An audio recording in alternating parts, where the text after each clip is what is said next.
si pour ne pas perdre mon fil. xam nga ñun on a un problème. c'est-à-dire que Sénégal lépp lu ñuy dund. c'est pas inédit. c'est dans une mouvance mondiale internationale. tout à fait. mais ñun suñu problème mooy comme dañu foog ñooy centre du monde. on voit nous sur notre nombril. mais dafa am benn dynamique. Il y a un débat aujourd'hui au niveau du monde.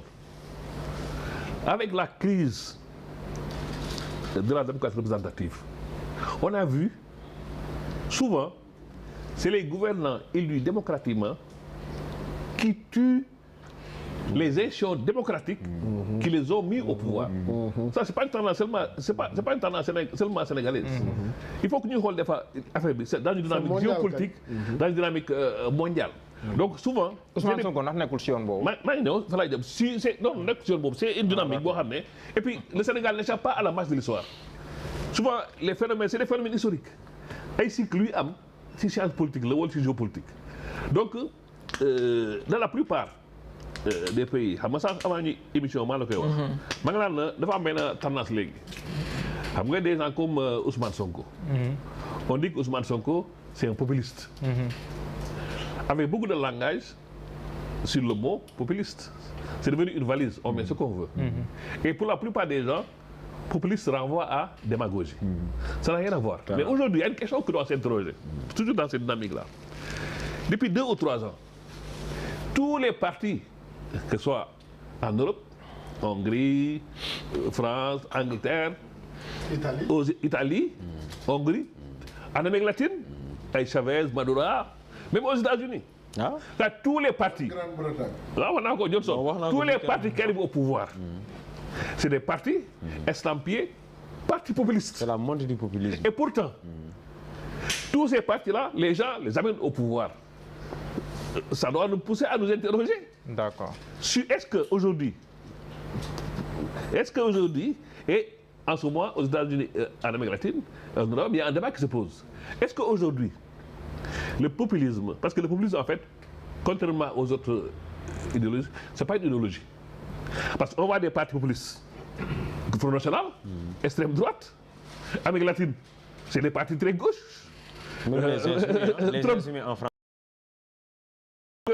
Tous les gens qu'on dit populistes ne sont pas de la même idéologie, ne sont pas du même courant, ne sont pas du même bord. Mais quelle que soit l'idéologie, quel que soit leur courant, ils arrivent au pouvoir. Ça doit nous interroger sur la crise du Sénégal est dans cette dynamique. Ça doit nous intéresser. C'est le rapport, une partie avec ce que Serigne Mansour dit. C'est-à-dire qu'on ne fait pas trop d'introspection sur ce que nous vivons aujourd'hui. On n'intéresse pas notre vécu. Ça doit nous interpeller. Qu'est-ce qui est en train de se passer? Qu'on passe sous silence, qu'on n'interroge pas. C'est-à-dire souvent le monde bouge.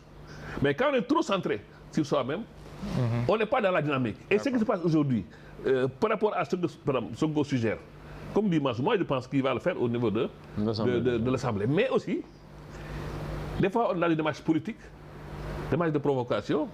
Des fois il met de côté son chapeau de Premier ministre pour enfiler son chapeau d'animateur de parti.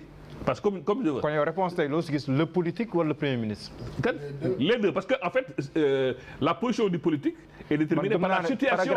Non, mais dernier paragraphe, non, la position le politique. Non, il est Premier ministre. Non, il est Premier ministre. Mais le Premier ministre l'a mis dans une situation qu'il gère politiquement. Donc souvent, on ne peut pas dissocier les deux.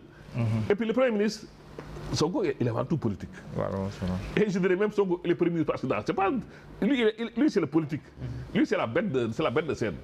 Et comme j'ai dit, il y a quelqu'un qui dit, il n'est jamais aussi bien à l'aise que dans cette tambouille à midi, où peut-être ils sont toujours. Et puis aussi, les gens réfléchissent. Est-ce que les gens savent lui où est-ce qu'il va aller? Parce que comme j'ai souvent, c'est un joueur d'échecs.